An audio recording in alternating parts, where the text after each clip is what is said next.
माननीय अध्यक्ष,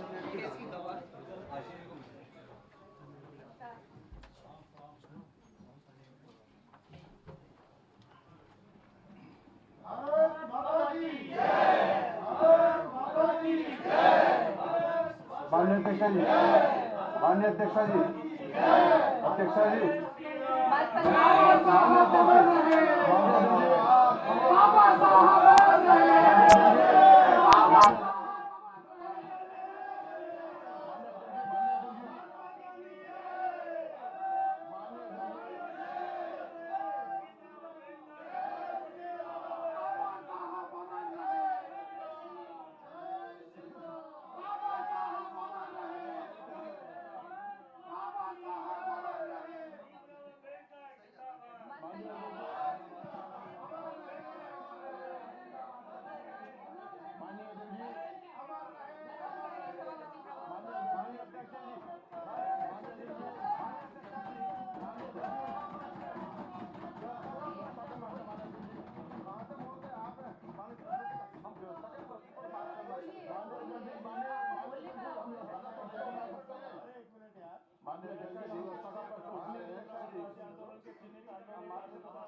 प्रवर समिति की व्यवस्था की बात कर रहे हैं, सुनना चाह रहे हैं। संसदीय कार्य मंत्री जी बोले अगर कार्य मंत्रणा का प्रस्ताव सदन में पारित हो जाएगा तो फिर क्या रहेगा? ये सरकार तो बहुमत के आधार पर चलना चाहती है, विपक्ष की आवाज को दबाना चाहती है।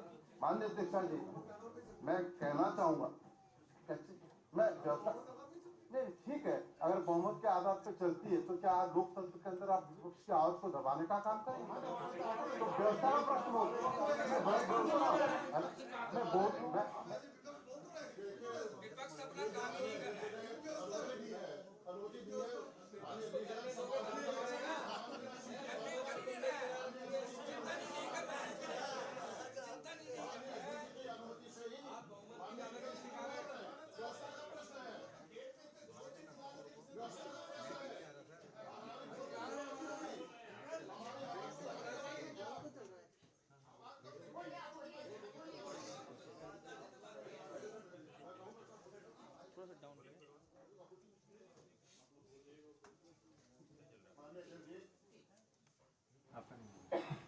सदन साक्षी रहा है नजीरों से। हमारे माननीय विधायकों ने प्रदेश के और देश के विभिन्न राज्यों में सदन में नजीरें पेश की है, सरकारों ने भी नजीरें पेश की है और माननीय अध्यक्ष जी इस स्पीड से भी नजीरें और दृष्टांत पेश किए गए हैं। और देखने में आ रहा है कि नजरें बनती हैं और नजरों का जिक्र किया जाता है सदन में, विभिन्न चर्चाओं में विभिन्न विषयों पर उन नजरों का दृष्टांतों का जिक्र किया जाता है। लेकिन दुर्भाग्य है कि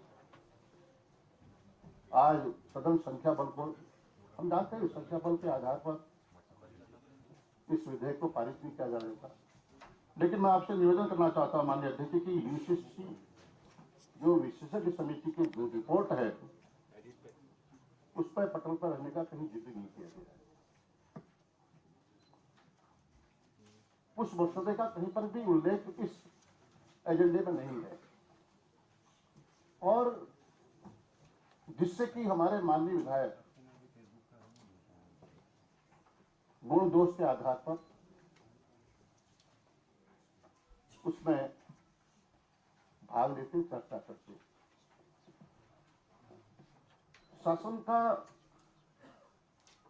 शासन को इतने बड़े विषय पर, इतने बड़े मुद्दे पर विधेयक तैयार किया गया माननीय जी। इसकी रिपोर्ट पहले सदन में पेश की जानी चाहिए थी, कि बेहतर होता और निश्चित रूप से माननीय अध्यक्ष जी, ये बहुत बड़ा प्रश्न है जिसमें कार्यमंत्रणा समिति की बैठक में मैं इंगित नहीं कर रहा हूं, मैं कोई अच्छे तरह सच्चाई को बयान कर रहा हूं आपके सामने कि जो हुआ कि संख्या बल को आधार माना गया और कहा गया कि कल ही यह विधेयक या प्रारूप या मसौदा प्रस्तुतिकरण विधेयक प्रस्तुत होगा, उसके बाद ही इस पर चर्चा हो जाएगी। हमारा निवेदन था आप हमारी संरचना के राज्यों में हमारा निवेदन था कि उसका ड्राफ्ट क्या है, उसका मसौदा कितना है, क्या कितने पन्नों का है, अध्ययन करने के लिए समय तो चाहिए। हम रेखांकित तो कर सकें इसमें क्या खामियां है, क्या कमियां है, क्या इसमें और इसमें संजित किया जा सकता है, इसका तो समय हमें मिलना चाहिए। और हमने कहा कि आज को आप प्रस्तुतिकरण करिए, उसके बाद कल इस पर चर्चा हो जाए, बेहतर होगा। लेकिन सरकार का जो पक्ष देखने को मिला, बड़ा दुर्भाग्य है कि विपक्ष की आवाज को या माननीय विधायकों की भावनाओं को, जो इसमें वो अपनी बात को रखना चाहते हैं, अपनी बात को कहना चाहते हैं, उससे वंचित किया जा रहा है माननीय। और हद तब होगी माननीय अध्यक्ष जी, प्रश्नकाल को निलंबित कर दिया गया। संसदीय इतिहास में संभवतः ऐसा कभी देखने को नहीं मिला होगा। इस संसदीय परंपराओं की अवहेलना हो रही है माननीय अध्यक्ष जी। जो हमारी कार्य संचालन नियमावली है, इसमें सब इसी से कार्य संचालन नियमावली से ही सदन संचालित होता है माननीय अध्यक्ष जी। इसकी अवहेलना हो रही है, संसदीय परंपराओं की अनदेखी की जा रही है, नियमों की अनदेखी की जा रही है। जो हमारे माननीय विधायक, जो उनका अधिकार है प्रश्न करने का, अब इस सदन में इस पंचायत में अगर हमारे माननीय विधायक अपनी बात को यहां नहीं रखें तो कहां रखेंगे? आप प्रदेश जल रहा है माननीय अध्यक्ष जी, कानून व्यवस्था पूरी तरह ध्वस्त हो चुकी है, लगातार जनप्रतिनिधियों की अनदेखी की जा रही है, अपमान किया जा रहा है माननीय अध्यक्ष जी। मैं इंगित नहीं करना चाहता, उस बात को इस तरह से नहीं जाना चाहता।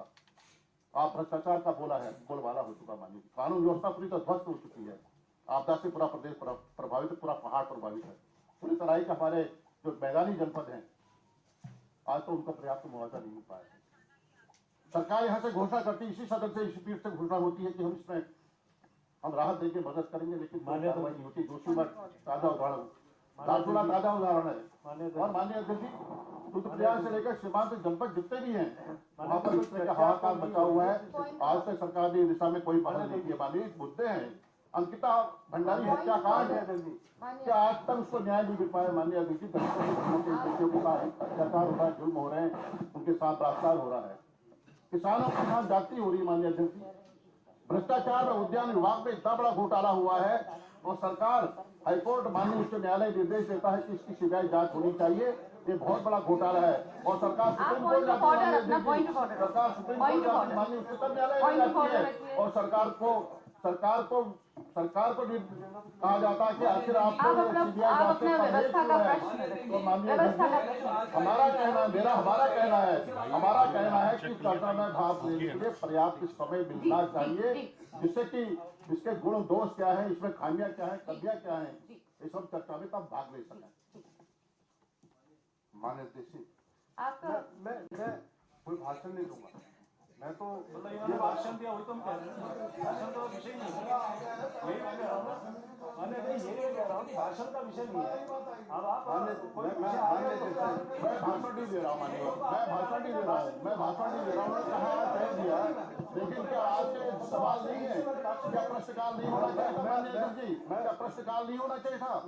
क्या माननीय विधायकों की जो अधिकार है उसका अधिकारों का यहाँ पर उन्होंने अपने अधिकारों को यहाँ पर इस्तेमाल नहीं करना चाहिए था? उनका अधिकार है प्रश्न पूछने का। माननीय अध्यक्ष जी, सदन जो है कार्य संचालन नियमावली के अनुसार संचालित होता है और अध्याय 6 के कार्यक्रम, सदन में लिए जाने वाले कार्य की सूचना, सभा के किसी अधिवेशन के प्रारंभिक सप्ताह के लिए जाने वाले कार्य की सूचना विधानसभा सचिवालय को अधिवेशन प्रारंभ होने के कम से कम 15 दिन पूर्व शासन द्वारा दी जाएगी और तदनुसार प्रत्येक सप्ताह के अंतिम कार्य दिवस पर सदन के नेता अथवा मंत्री परिषद के कोई सदस्य प्रश्नों के उपरांत सदन को आगामी सप्ताह के में किए जाने वाले कार्य की सूचना देंगे। कार्यसूची नंबर 1, सचिव प्रत्येक दिन के कार्य की एक सूची तैयार करेंगे और उसकी प्रतिलिपि प्रत्येक सदस्य को के प्रयोग के लिए उपलब्ध कराई जाएगी। माननीय अध्यक्षा जी, मैं आपके संज्ञान में लाना चाहूंगा, ये पत्र सचिव या सचिव विधानसभा द्वारा सदन के प्रत्येक सदस्य को दिया गया है और इस में जो लिखा गया मैं उसका उल्लेख करना चाहता हूं।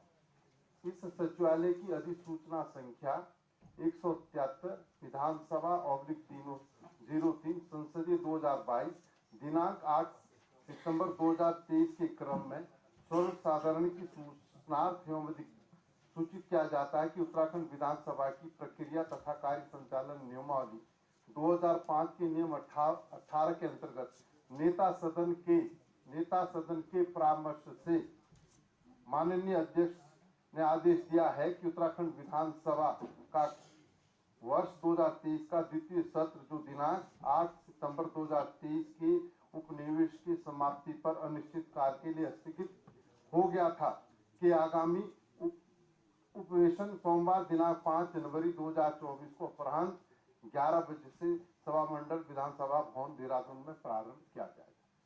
माननीय अध्यक्षा जी, विधानसभा का सत्र हुआ, उस सत्र को जो है स्थगित किया गया और फिर से सत्र आहूत किया गया और जब फिर से सत्र आहूत किया गया है तो स्थगित विधानसभा सत्र की जो परंपराएं हैं उसका निर्वहन इस सत्र में भी होना चाहिए था, जो होता हुआ दिखाई नहीं दे रहा।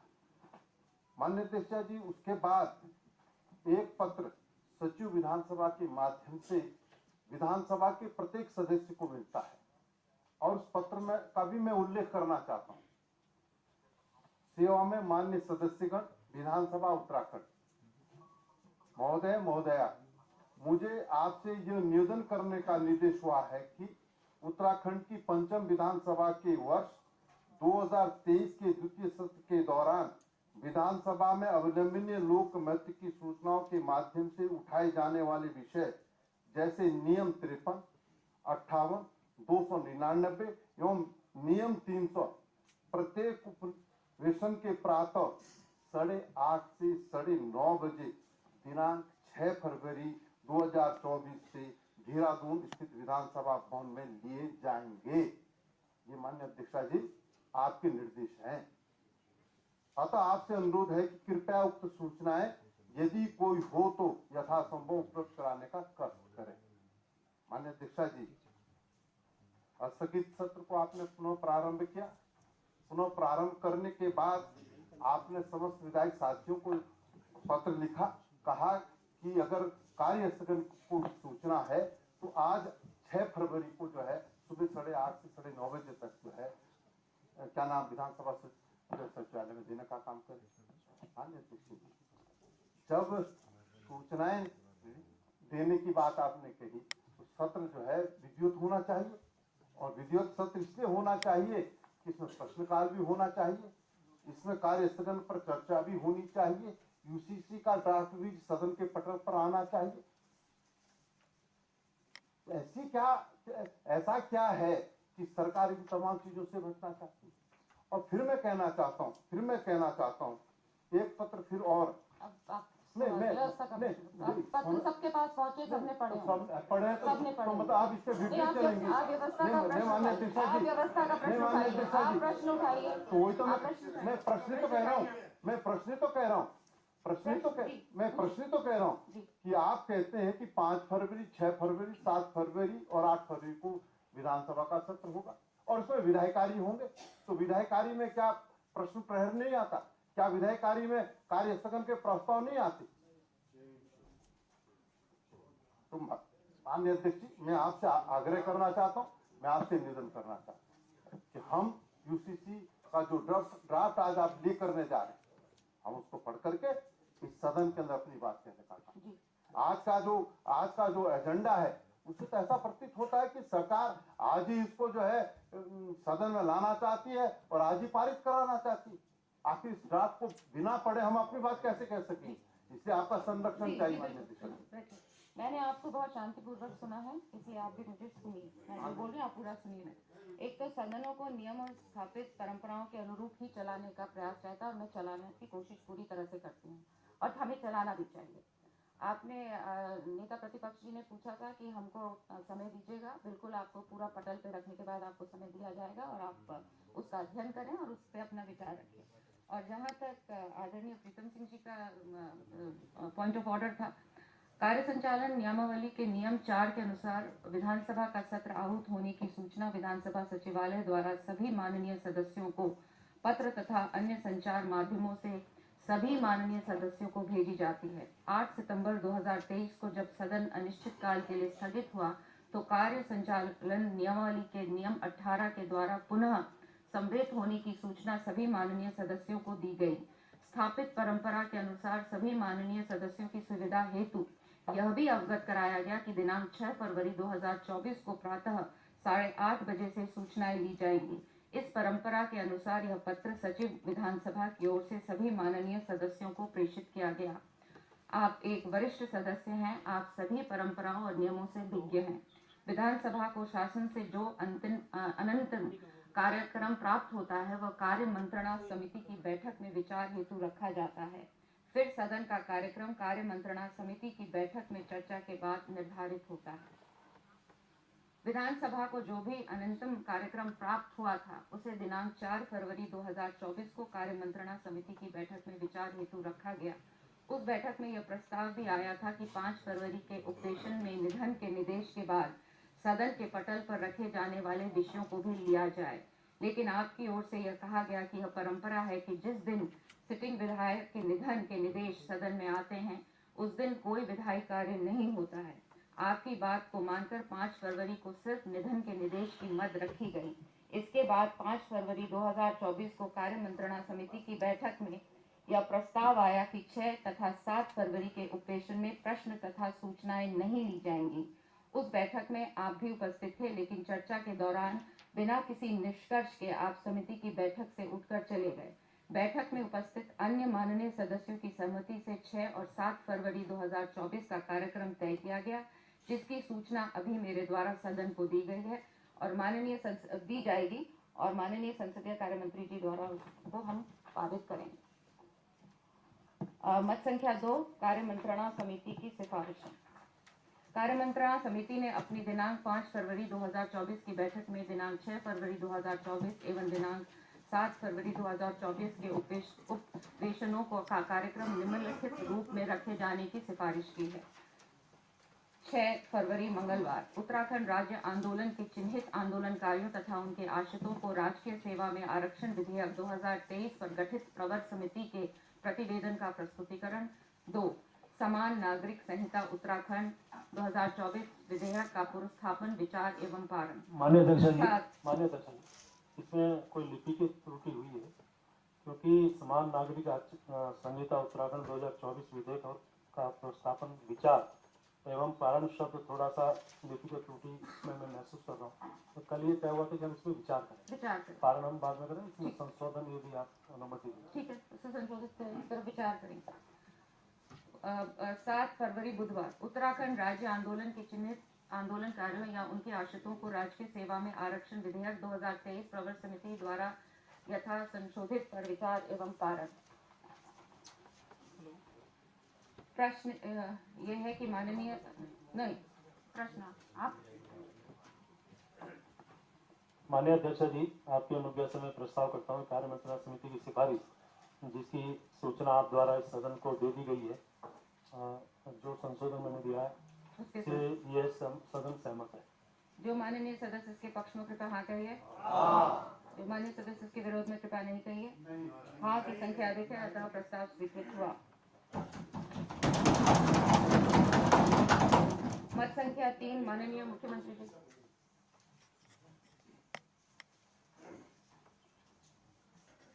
माननीय अध्यक्ष जी, मैं आपकी अनुज्ञा से समान नागरिक संहिता उत्तराखंड विधेयक 2024 को प्रस्तापित करने हेतु सदन की अनुज्ञा चाहता हूँ।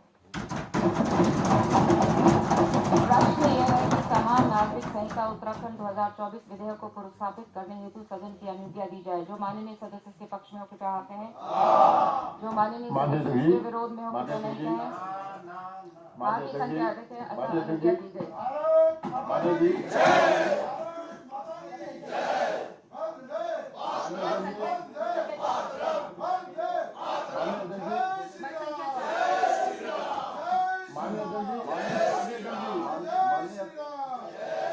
माननीय अध्यक्ष जी, मैं आपकी अनुज्ञा से समान नागरिक संहिता उत्तराखंड विधेयक 2024 को पुनर्स्थापित करता हूँ।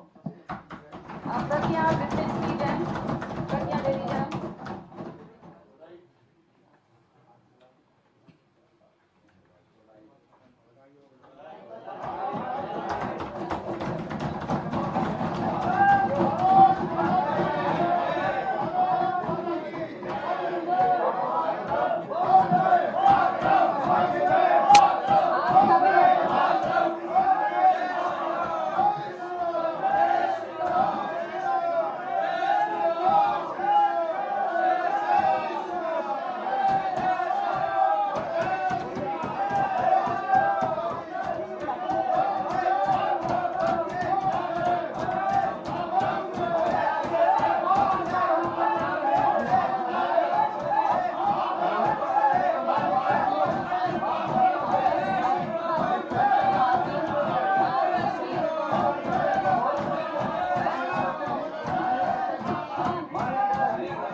माननीय अध्यक्षा जी, जब हम कुछ बोलते हैं तो पीठ से आता है कि आप शांतिपूर्वक तरीके से सुनने का काम करें, और जब इस तरीके का अब